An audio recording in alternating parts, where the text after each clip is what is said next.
kita akan membahas salah satu buku keuangan paling terkenal di dunia, yaitu Rich Dad Poor Dad karya Robert T. Kiyosaki.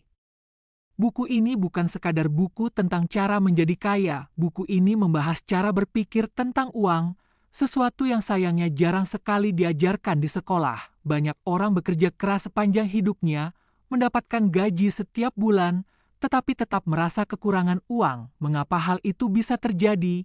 Menurut Robert Kiyosaki, jawabannya sederhana.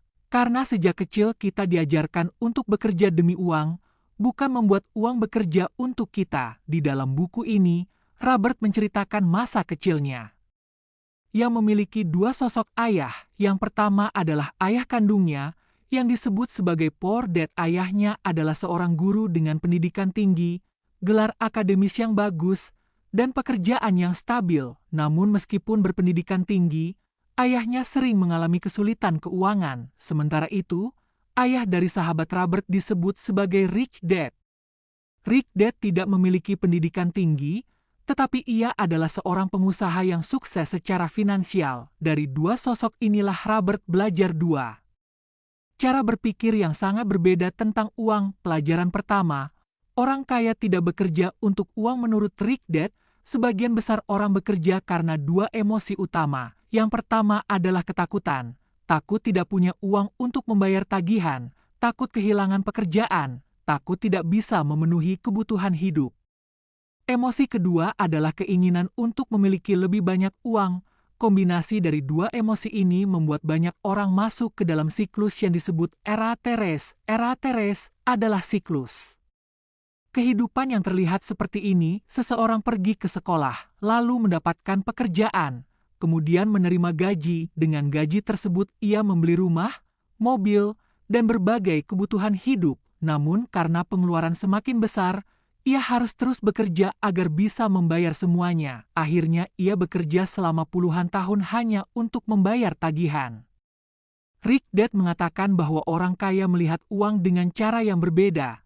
Mereka tidak bekerja hanya untuk gaji, sebaliknya, mereka membangun sistem yang membuat uang terus bekerja untuk mereka. Pelajaran kedua, pentingnya literasi finansial. Salah satu masalah terbesar dalam masyarakat adalah kurangnya literasi finansial. Banyak orang yang sangat pintar secara akademis. Mereka bisa menjadi dokter, insinyur, atau profesor, namun mereka tidak pernah diajarkan bagaimana cara mengelola uang.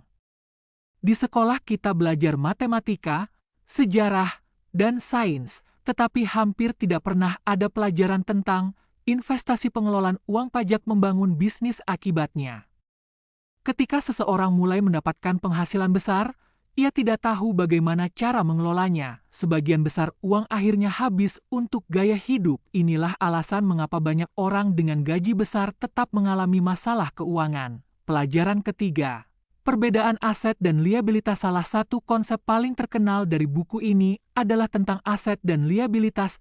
Rich Dad menjelaskan konsep ini dengan cara yang sangat sederhana. Aset adalah sesuatu yang memasukkan uang ke dalam kantong Anda, sedangkan liabilitas adalah sesuatu yang mengeluarkan uang dari kantong Anda. Contoh aset antara lain, bisnis saham yang memberikan dividen, properti yang disewakan royalti dari buku atau karya. Sementara itu, contoh liabilitas adalah cicilan mobil, hutang kartu kredit, barang konsumtif yang mahal, rumah besar dengan cicilan tinggi. Banyak orang percaya bahwa rumah adalah aset. Namun menurut Rich Dad, jika rumah tersebut hanya membuat Anda membayar cicilan, pajak, dan biaya perawatan, maka secara finansial, rumah itu adalah liabilitas. Inilah kesalahan yang sering dilakukan oleh kelas menengah. Ketika penghasilan mereka naik, mereka meningkatkan gaya hidup. Mereka membeli rumah yang lebih besar, mobil yang lebih mahal, dan barang-barang yang lebih mewah. Akibatnya, pengeluaran juga ikut meningkat. Pelajaran keempat, fokus membangun aset. Strategi orang kaya sebenarnya cukup sederhana. Mereka fokus membangun aset yang menghasilkan cash flow. Prosesnya biasanya seperti ini. Pertama, seseorang bekerja dan mendapatkan penghasilan. Kemudian sebagian dari penghasilan tersebut digunakan untuk membeli aset. Aset tersebut kemudian menghasilkan uang tambahan. Uang dari aset itu kemudian digunakan lagi untuk membeli aset berikutnya. Seiring waktu, aset yang dimiliki semakin banyak, akhirnya pendapatan dari aset tersebut bisa mencukupi biaya hidup.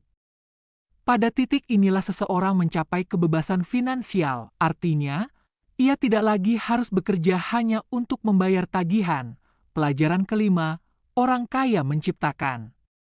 Wang Rich Dad mengatakan bahwa orang kaya sering melihat peluang yang tidak terlihat oleh orang lain. Mereka memiliki kemampuan untuk menemukan nilai di tempat yang tidak diperhatikan oleh kebanyakan orang. Misalnya dalam investasi properti, banyak orang hanya melihat harga, namun investor melihat potensi. Apakah properti tersebut bisa direnovasi?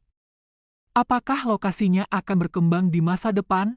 Apakah properti itu bisa menghasilkan cash flow? Kemampuan untuk melihat peluang ini tidak datang secara tiba-tiba. Kemampuan ini muncul dari pengalaman, pengetahuan, dan keberanian untuk belajar. Pelajaran keenam, bekerja untuk belajar. Salah satu nasihat paling penting dari Rich Dad adalah jangan hanya bekerja untuk uang, bekerjalah untuk belajar keterampilan baru. Banyak orang memilih pekerjaan hanya berdasarkan gaji. Namun Rich Dad menyarankan agar kita juga mempertimbangkan apa yang bisa kita pelajari dari pekerjaan tersebut. Beberapa keterampilan yang sangat penting antara lain, kemampuan komunikasi, kemampuan menjual, kemampuan marketing, kemampuan memimpin, kemampuan memahami bisnis. Menurut Rich Dad, orang yang memiliki berbagai keterampilan ini akan memiliki lebih banyak peluang dalam hidup. Hambatan menuju kebebasan finansial. Rich Dad juga menjelaskan bahwa ada beberapa hambatan utama yang sering menghalangi seseorang untuk menjadi sukses secara finansial. Yang pertama adalah ketakutan. Banyak orang takut kehilangan uang ketika berinvestasi, padahal setiap investor pasti pernah mengalami kerugian. Yang kedua adalah keraguan dan sikap skeptis berlebihan. Orang seperti ini selalu mengatakan bahwa sesuatu tidak mungkin dilakukan. Yang ketiga adalah kemalasan yang terselubung. Misalnya terlalu sibuk dengan pekerjaan sehari-hari hingga tidak pernah meluangkan waktu untuk belajar tentang keuangan. Yang terakhir adalah kebiasaan keuangan yang buruk. Contohnya adalah selalu menghabiskan uang terlebih dahulu sebelum menabung atau berinvestasi. Pesan utama dari buku ini jika kita merangkum seluruh isi buku ini, ada beberapa pelajaran utama yang bisa kita ambil. Pertama, belajar mengelola uang jauh lebih penting daripada sekadar menghasilkan uang. Kedua, fokuslah membangun aset yang menghasilkan cash flow. Ketiga, tingkatkan literasi finansial. Keempat, jangan terjebak dalam rat race sepanjang hidup. Dan yang terakhir, usahakan agar suatu hari nanti uang bekerja untuk Anda, bukan Anda yang terus bekerja untuk uang.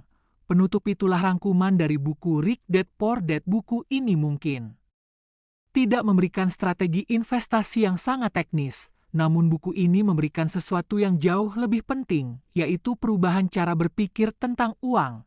Karena pada akhirnya, perjalanan menuju kebebasan finansial selalu dimulai dari mindset yang benar. Jika Anda merasa rangkuman ini bermanfaat, jangan lupa untuk subscribe dan bagikan kepada teman-teman Anda.